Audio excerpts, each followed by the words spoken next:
Good morning, dear students. Here today we'll study Unit 10 for the curriculum of New Hello for grade 8, and in this unit we will study quick review just like vocabularies, some notes and the grammar of the unit. So we will try to cover the whole unit in this video in just a quick review. So here, if we can start, here we have some vocabulary notes, and in these notes we will start talking about different jobs. So here, this one, the first one, archaeologist. So who is the archaeologist? Archaeologist, this one, someone who works in ancient sites, someone who is interested in discovering more about ancient sites. Okay, like the famous archaeologist for Egypt is Zahi Hawass. If you know him, he is a famous archaeologist. And here we have another job, which is architect. And the architect is someone who designs important buildings, just someone who designs the buildings like museums, hospitals, schools, and so on. So if you like to design a building,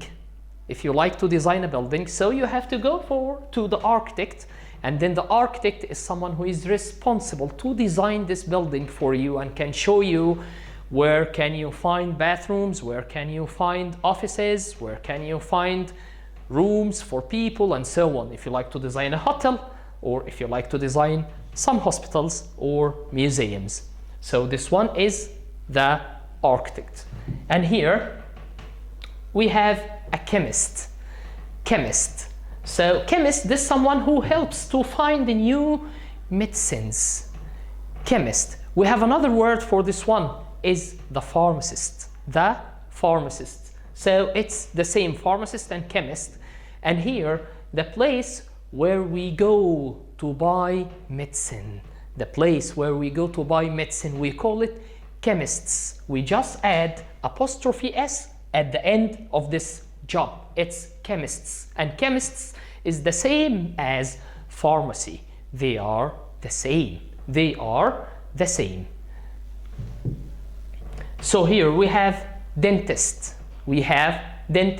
Sometimes you feel pain in your teeth, and then you can say, I'll go to the doctor because I have pain in my teeth. My teeth hurt.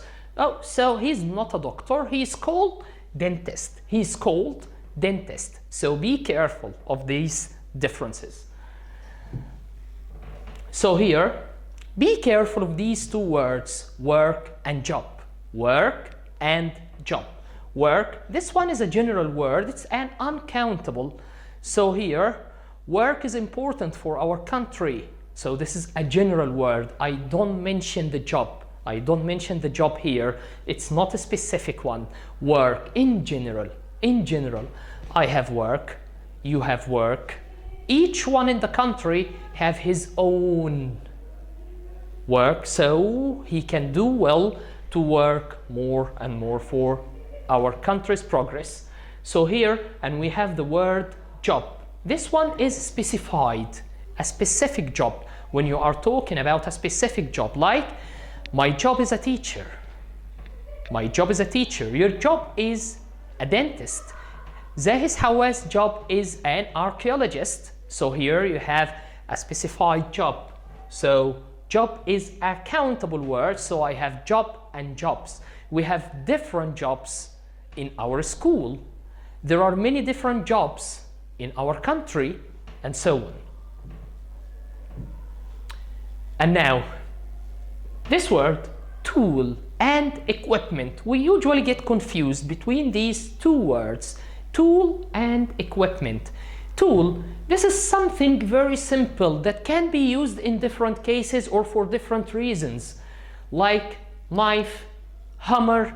We can use these tools for different reasons, and we can use them easily. Anyone can use the knife, anyone can use the hammer, and so on. So we call them tools. tools. But here, what about this word, equipment? First, this word is uncountable noun. We cannot say equipments. No equipments. No words called equipment. So equipment is an uncountable noun. And this one, something can be used for specific reasons. Like when I tell you doctor's equipment. Doctor's equipment. The equipment for the doctor, they are used for specific reasons. So I use this equipment for some operations, and I use this equipment to check some patients, and so on. So equipment, this one, something that can be used for specific reasons. Specific reasons. And not all people can use this one. They are specific. They are specific. So I'm a teacher. I cannot use the equipment of a doctor. I don't know how to use them. So here, let's get some notes about our vocabularies. Work, equipment, news, and the word information as well. Work, equipment, news. We can find that these words are confusing. They are confusing. They can confuse us. We can think that these words are countable nouns. They have singular form or plural form, but no, they are all singular. They are all singular nouns or uncountable nouns, sorry. They are all uncountable nouns because we don't have singular form or plural form for this one. But when we deal with these words, how can we deal with them? How can they match the verb? They match the singular form of the verb. They match the singular form of the verb. Let's check these examples together. News is important. I cannot say news are important because news is an uncountable noun. And here we can say that all the uncountable nouns can match with the singular form of the verb. Can match with the singular form of the verb. All the uncountable nouns. So here, can I say news are important? No, news is important. Doctors can use a lot of equipment. Hey, sir, a lot of. I can use a lot of before countable nouns and uncountable nouns. But in this case, the word equipment, the count itself, is it countable or uncountable? Yes, it's an uncountable noun. So here, the uncountable nouns, I deal with them as a singular noun. They don't have a plural form. So a lot of equipment, a lot of equipment. So I cannot say a lot of equipments. So if I want to use another quantifier with this word, can I use many equipment or a few equipment? No, I cannot use this one. I have to use much equipment or little equipment because this word is uncountable. Is uncountable. And the third one, much work. So I didn't say many work. I can say much work, a lot of work makes, singular form of the verb. Don't forget, all the uncountable nouns can go with singular form of verbs.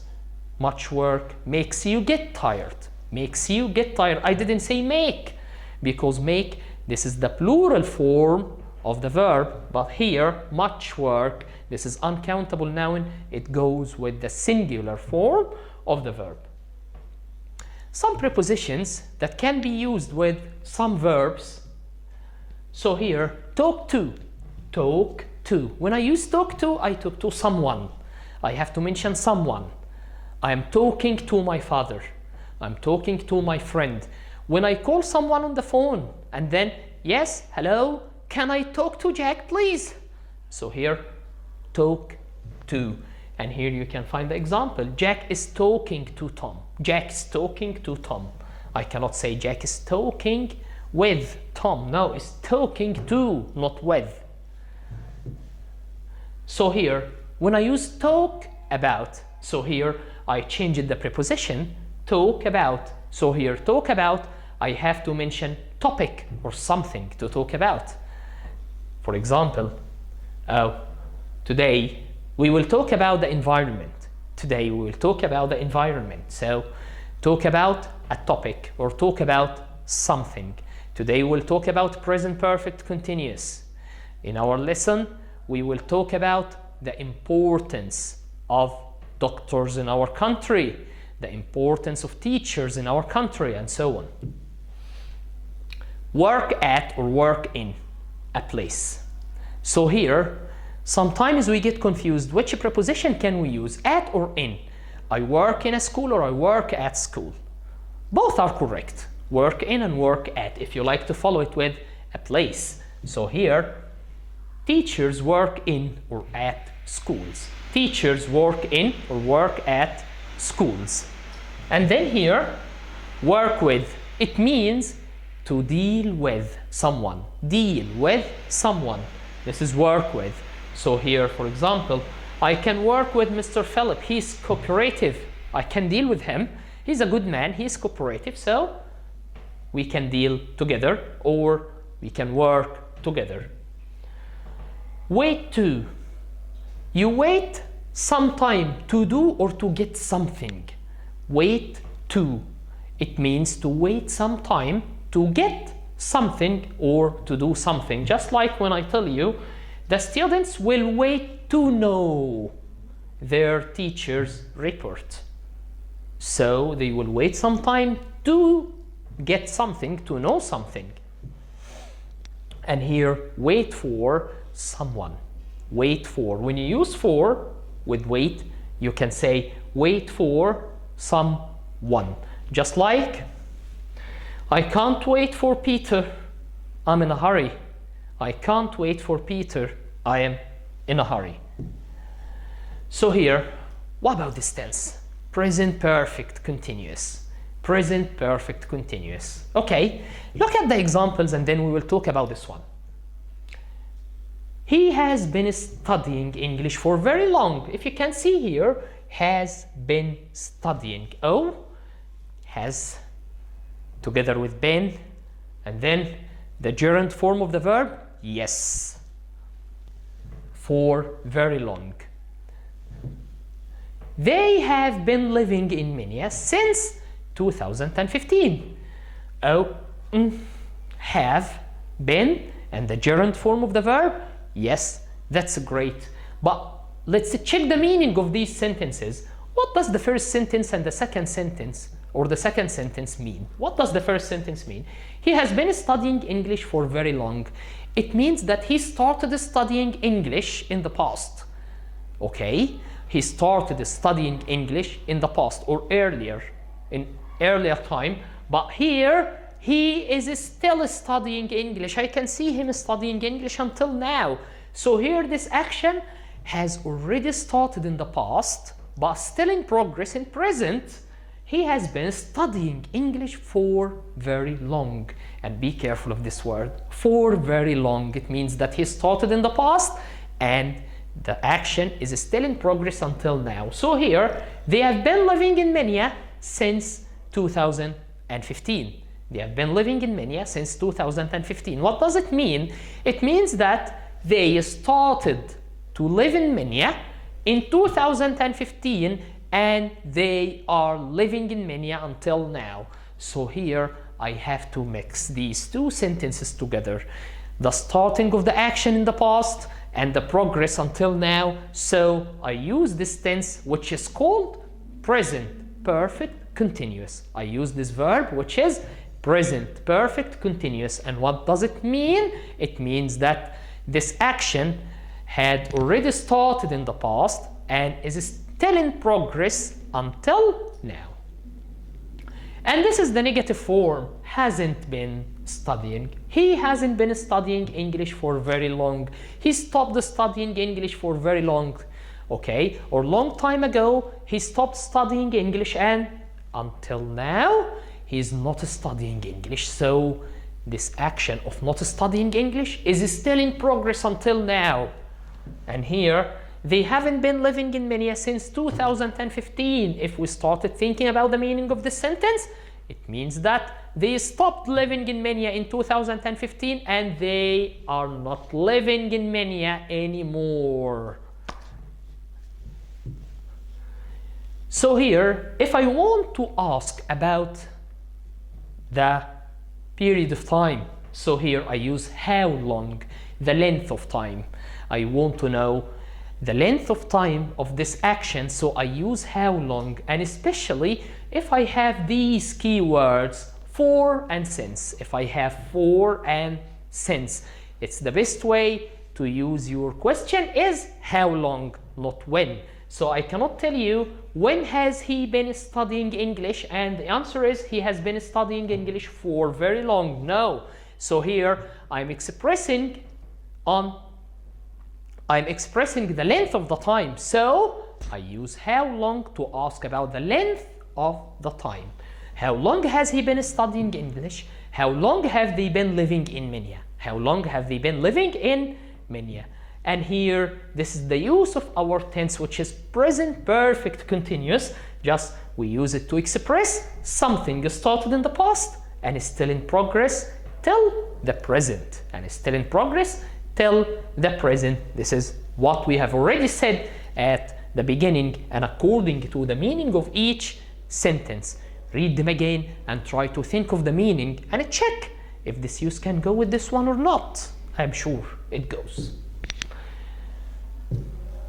So here, if we move to the form of this tense, we can use the third singular pronouns, just like he, she, and it, or any singular noun together with has been. So I cannot use any word except this word, has been, and the gerund form of the verb that ends in ing. If I have some other pronouns like I, we, you, they, and the plural nouns, we use have been. We use have been together with the gerund form of the verb. And be careful, this is the short form. This is the short form. Have apostrophe ve and has is apostrophe s. So here, be careful if you can see these short forms in your sentence or after the subject. So you have to know that apostrophe ve together with been and the gerund form, it means have, and apostrophe s together with been and the gerund form, it means has. And this is the negative form, hasn't or haven't been, together with the gerund form, as you checked in the examples before. And this one for questions, you have to start with your question word or the WH word, and then has or have together with the subject, then been, just like how long has he been studying English, or how long have they been living in Minia? How long has he, this is the subject, been studying, and so on. So here let's get some exercise to check our understanding of the lesson. So here, corrected underlined mistake. The teacher has been teach us for 6 years now. Oh, for 6 years now. It means that 6 years ago he started teaching us and he's still teaching us until now. So here, can I say has been teach? No, it's has been teaching. And the second example, they have been sleeping since 2 o'clock. Oh, have be, is it correct? No, have been. This is the form. Yes, very good, have been. The cars has been running fast. Oh, the form is correct, sir. No, excuse me. Check the noun before the auxiliary verb, before has. Check the noun. The cars, is it singular or plural noun? Yes, it's a plural noun, so the cars have been. The cars have been running fast. And what about this one? He has been watching TV since 2 hours now. Oh, I have here a length of time. I don't have specific time. But so here I cannot use since, I have to use for. So if you have length of time or period of time, so use for. But if you have a specific date or a specific time, you have to use since. If I told you 2 o'clock, yes, it's correct, just like the sentence, since 2 o'clock. And the other part of our exercise, choose the correct answer. We know space news every day. Is it many, much, few, or a lot? Guess. Which one? News. This is one of the confusing words, the confusing countable and uncountable nouns that we have studied at the beginning of our session today. So here, oh, it's an uncountable noun. So here I have two words that can go with uncountable, just like much and a lot. Oh, but here be careful. Do you have of? So you cannot say a lot. It's much. That's good. Can I talk space Axel? Please. 2, 4, on, of. Oh, I can hear someone tells me yes. Person. So here it's talk to. It's talk to. Very good. And number 3, the information you got, space important. Where, are, is, have been. Oh, let's think together. Information is one of the confusing words, like equipment, like news, okay, like work. It's an uncountable noun. So here, which verb can go with all uncountable nouns? Is it the singular form of the verb or the plural form of the verb? It's the singular form of the verb. So here, where, is it singular form? No. Are? No. Have been? No. So the answer is, because this is the only singular form of the verb that we have here. And the last sentence, my uncle is a famous space. He discovered a very important ancient site. So, is he an architect, a famous architect, a famous chemist, a famous dentist, or a famous archaeologist? Of course, he discovered. Did he discover a new kind of medicine? No. So he's not a chemist. Did he discover a new design for some buildings? No. So he is not an architect. So is he discovered a kind of treatment for teeth pain? No. So he's not a dentist. So he's a famous archaeologist. And the word archaeologist, I told you, someone like Zahi Hawass, who discovered many important ancient sites, or the sites for temples and so on. Thank you, and don't forget, never stop learning. I wish you the best of luck. Thank you very much. Goodbye.